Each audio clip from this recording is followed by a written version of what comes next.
And welcome back, Firewood Addicts, to another episode of Travis Does Firewood. Today we're going to make a mini splits.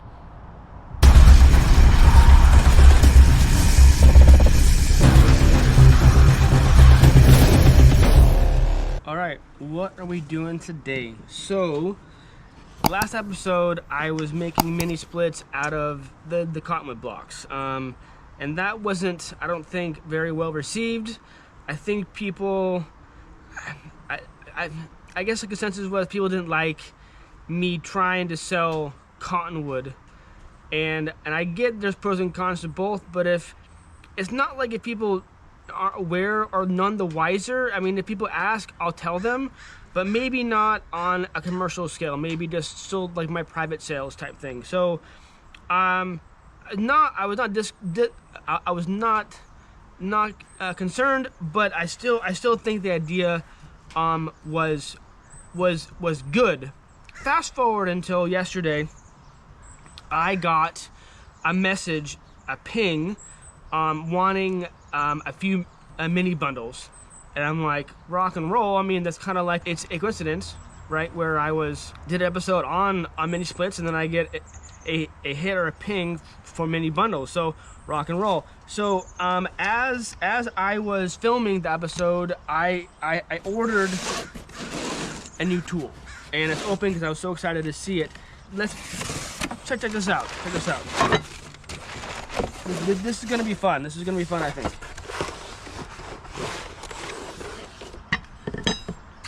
All right. Does anyone know what this is? You take care before I tell you. This is called a frow. A frow, a shingle frow tool. This is not new to YouTube. This is not my idea. You saw this idea months ago on Dan's channel at Back 40. A commenter gave him this idea, and he tried it out. Since Dan has been the pioneer for mini bundles for a while now, and he has moved on to bigger, better, and faster tools. Me, I don't have that. So I'm using old school, the other ways. I'm trying to figure out the best way, the most efficient way, keeping in mind the ROI, and to sell firewood to gain as much money as possible without having to gouge people and save time in the process. So I think by being efficient, by being cost effective, getting free wood, by having to turn around and flip it to make that money. And I think this is one way. I'm not sure time-wise if it's going to be effective, but we'll see. So this is my idea of taking those blocks like this, right? And using this frow to cut it, because I don't sell mass quantities of, or boxes and boxes of the mini splits. I think I mentioned before that I wanted to go to the local hardware store and market it. I just haven't yet, and if I'm selling mostly cottonwood, I don't think that's gonna catch on. So so far I don't know, maybe I'm getting ahead of myself, but so I still want to try this. So for this order, I have the split cottonwood that's ready to go. I'll mix that in. I have other split, I think, softwood, but I don't want to do any more cottonwood. But what I do have is, sometimes I do get pine blocks from the axe throwing place, and I sold the actual blocks like this that were intact still. I sold that to the lady that I built the shelter for yesterday or so. But it sometimes when I get blocks, they come in these small chunks. Now I was just gonna burn this in my own one stove, but I think this is good for mini splits. I think this should be fine for mini splits. So here's what we're gonna do: is we're gonna put this together, and then we're gonna see if it will split the pine. Okay, so this edge, you can see it is tapered only one direction. That's not very sharp. So we'll see how this goes. So how this goes is the blade goes down like this. The handle connects like this, right? Okay, so then that's that. And then that's not gonna work. Okay, so then we're gonna tap down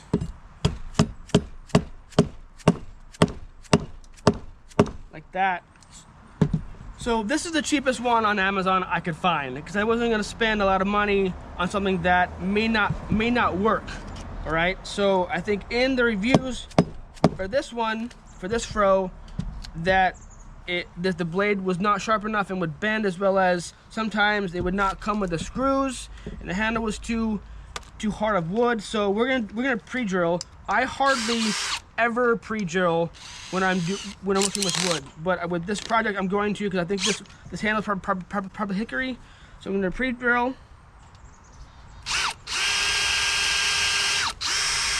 It should help. On the note of screwing, whenever I see people making things, building things, and they have to use screws, why do they always use impact drivers? You don't need to like always make so much noise and have it. The impact drivers are for like mechanics. Like, why are you using an impact driver to do in screws? That doesn't make any sense to me. I don't know. Maybe it's whatever. To each their own, right? Whatever. So pre-drill. It came with 2 screws. I guess sometimes when people ordered this item, it did come with 0 screws. So we'll see how this goes. Now with the short screw like this and this handle, I want to not drive it in home too far, too fast. I should do this by hand, but it's gonna very, very slowly. Oh, the bit came out, awesome. I got another bit here for the gun. It's a bigger Phillips bit. All right, try this again.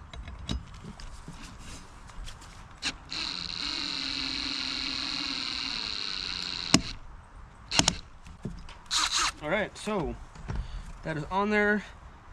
A little wiggly. Hope this works. So, in preparation again for this idea, I went to Harbor Freight and I bought this 5-pound orange rubber mallet. And I thought it was fine, but I think it may be too heavy. So I'm gonna have to choke up on it a little bit. Oh, there's like sand in here. I didn't realize that until now. Okay, geez. All right, so so to hit this here, and I think the proper way to do this would be to use like a wooden mallet, but I don't. So we are gonna try this out to make mini splits. I don't know if it's gonna work or not. So what I plan on doing is, so this piece was in the middle-ish of the target, and it got eaten away by the axe, right? But this part here is full dimension and not too banged up. So I'm gonna probably keep from here to here and then use this material. I think that's worth my time. So let's see how this goes. So it'll go like this, or like that.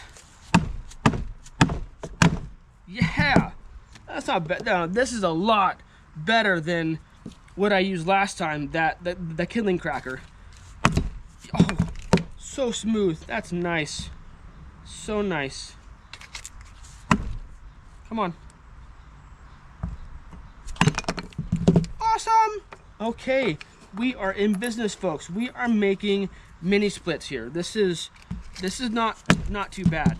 Now, I think someone else commented in the episode that I should use my Timber Champ. I could have totally done that, but I wanted to use something different. Maybe that's something. Oh, flying pieces everywhere. I think maybe next time I can maybe try that. See if I can get some pieces that are not all chewed up. This is not too bad. To use the Timber Champ with the blocks. I think that is an idea that we can try in the future. Now, this order that this guy wants, I think he wants 5 bundles, so 25 bucks, because I sell them for $5 a bundle because they're so expensive. Because compared to, I have to balance this, is difficult. Here we go, one more head. They're $5 because to make these bundles, it's time intensive, it's labor intensive. No, sorry, it's not labor intensive. It's more so time incentive to make, to produce, right? So that's why they're so expensive, because I sell a bundle of firewood for $5, granted, and then they'll get a bundle like of this much wood a mini splits for $5 because it takes so long to produce, you know? So that's why they're that much money. And that's how I can justify selling them for that price point. If I went commercial, they'd probably be 4, so they sell them at probably 6, so they may make their profit.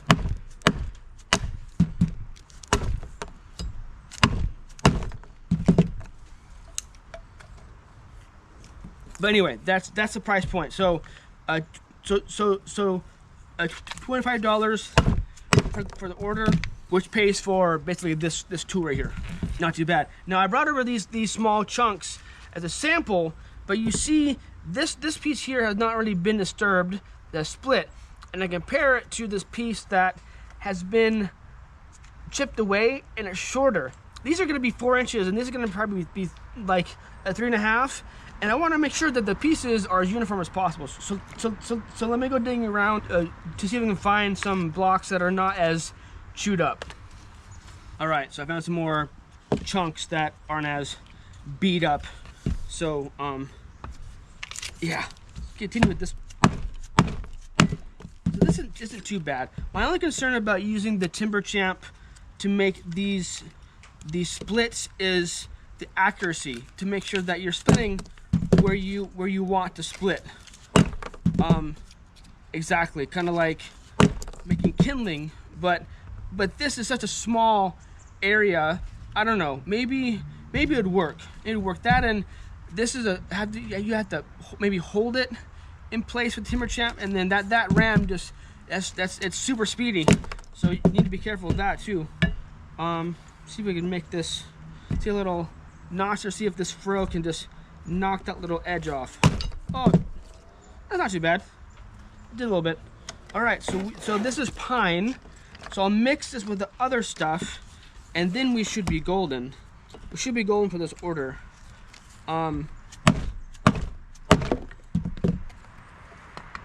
So yes, I bought this frow and I bought this mallet just to try it out. I had the idea.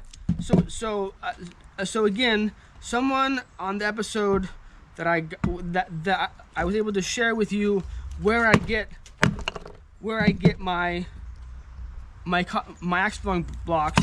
Someone commented that those blocks would be great for mini splits, and then the idea dawned on me, and then I wanted to use a frow, but I couldn't figure out what it was called. And I know that Dan over at Back 40 did an episode a while back, and so I asked Dan Atkins if he remembered it, and he did not, which is fine.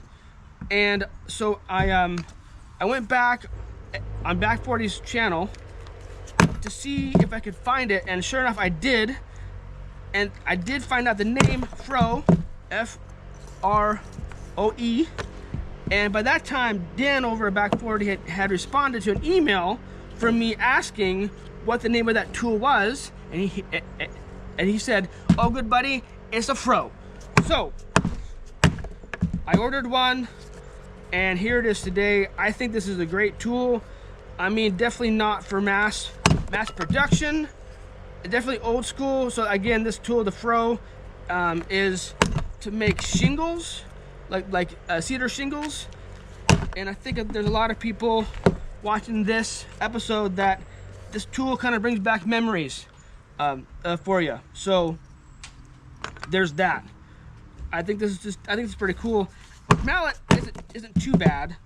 I got the heaviest one I could find at Harbor Freight because I wanted to make sure that I had enough momentum, enough power, enough weight to actually split these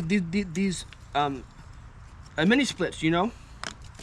So far so good. I think I would probably go down to a 3-pounder. This again is 5. The weight isn't too bad. I like how it's orange where you can see it. The other mallets are usually like a brown handle and a black head, for example, and this is nice where you're not gonna lose it, right? So I think when I'm making mini splits in the future, I think this may be the way to go. This is not too bad of time. It's fairly safe. It's definitely easy to do. and you can make a few bundles in no time flat. Some of this pine is pretty hard. Wink. I think mini bundles are the way to go. I haven't yet figured out how to market them, because maybe, and I haven't dove into this too much, but maybe Dan over at Back 40 has done market research on his end of how to market it, etc. Right? But they sell these mini tabletop stoves, but no one hardly ever sells the firewood. And yes, you could go to your backyard and pick up some twigs, but then you have to constantly feed it. I mean, using like popsicle sticks or whatever. There's nowhere to find bundles of mini splits for your tabletop stove. So I thought it was a no-brainer to get into. I haven't got into large scale like Dan has, but I have enough. So anyway, let's bring over what I have, and we'll start to bundle, and we'll see if I need to make any more. So when I started getting into mini bundles, I had to borrow one. Since I've bought one, but in all honesty, I haven't used it myself. But I have one, and so the customer asked me last night when we were texting, when he wanted to ask about the bundles, how to light one, and I said I had to admit, like, I've only done it once myself. So, but what I said is I will give him like a little bag, a little sample of the cedar noodles that I have for the sale. So I think that he liked that. But in that, I made sure that he was okay with length. I haven't read the directions of what length those Solo Mesa mini stoves like. I mean, to go and have it be smokeless. So I asked the guy, is 4 inches okay? Because the blocks that I get, they're 4 inches this direction. So, and he seemed to have that, so he seemed to think that was fine. So I have the pine that I just split here. I have the cottonwood that I split in the previous episode on blocks, and I have other wood that I already had split down. So that's what I have here. Oh, I wonder if this will cut off this little twig here, this little branch on this one. I don't know if it will do it or not. I kind of don't want that in my bundle. I don't know. This is going to be precarious here. Wah! Where did it go? Oh yeah, not too bad. Perfect. Done. Handy tool. I like it thus far. So I think I mentioned in previous episodes, when I make my bundles, I don't have a jig for it. I just kind of eyeball it about having it be a handful of, I guess like so-ish, maybe, I don't know. And these are going to be varying sizes and splits, lengths, and I think that's going to be okay for this customer.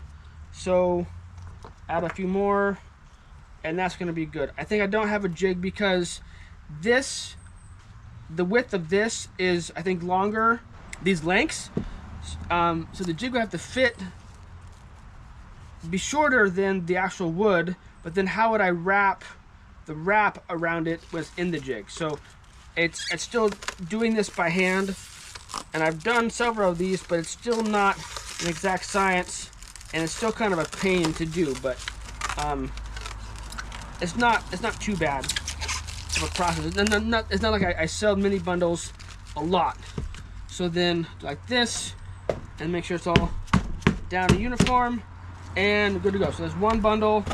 I need 5 for this order. I have 2 at the stand already, but I don't want to take too much from the stand when I have wood here that I could split already, type thing. So this should be good to go. If you sell mini splits, if you buy mini splits, let me know down in the comments. It's something that I've gotten into, but has not been a big money maker, a big seller. And again, there's other channels that have done more episodes, more information on this. So let me know down in the comments. Maybe Dan at Back 40 will watch this and say that I'm doing it all wrong. But I think this is an okay system. It's selling it by the bundle versus selling them by the box. Oh, that bundle looks like hell. That's terrible. Yeah, I need a jig. That just doesn't. This doesn't look good. I mean, people when they want to buy something for that much money, they want to make sure that it looks good. I don't know. I'll leave it. The guy seemed kind of cool, so I don't think he's gonna complain about a bundle looking funky. I may give him just a few other pieces just to make it a well-rounded bundle. Yeah, but sorry, as I was saying, if you have any ideas about mini bundles, or if you or to share your experience on them, let me know down in the comments, and because I'd like to hear more feedback on this. Or if you own one of those stoves, if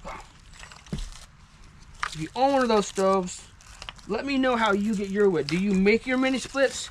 Do you buy your mini splits? Do you buy them from Solo? Do you buy them from Back 40? Where do you purchase your mini splits if you have a stove and you don't make your own wood for them? It's definitely a specific thing. You have to cut them down, cut down the log to the length that you want, versus using already cut firewood, which I've done before. But firewood's already split and dried, and I've cut that down to the length that I want, and that seems to be okay. It's starting to rain here. I have an umbrella above me. Welcome to the PNW, folks, where it rains all the time, but we're making firewood because we love firewood. Loving firewood. Yeah, yeah.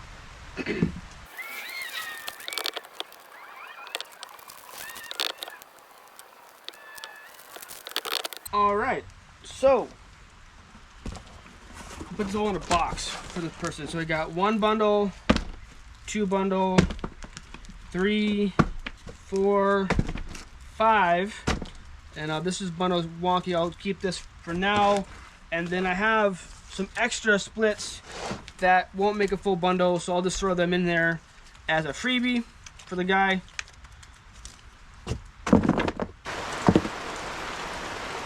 All right, so back I got the gift bag of cedar noodles for him to try out. So that's the order in the box. It's starting to rain, so I'm gonna go inside, but I think the frow idea is a good one. It's interesting, definitely old school technology and use.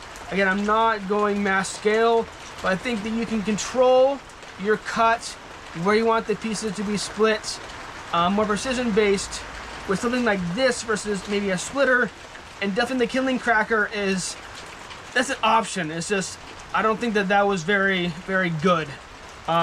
It'd probably be better if I wanted to use it again, if I use something like this, so I don't damage the blade. But the frow, I think, is a good idea. It's a win, something different.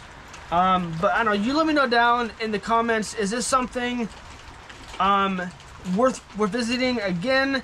Is it something that Dan showed on his channel and it went to the wayside because it was so labor intensive or time intensive? But it didn't take too long to go from a chunk like this to mini split. I mean, I don't know, we'll see. But you let me know down in the comments your thoughts. I got the order here. I'm gonna bring it up to the road.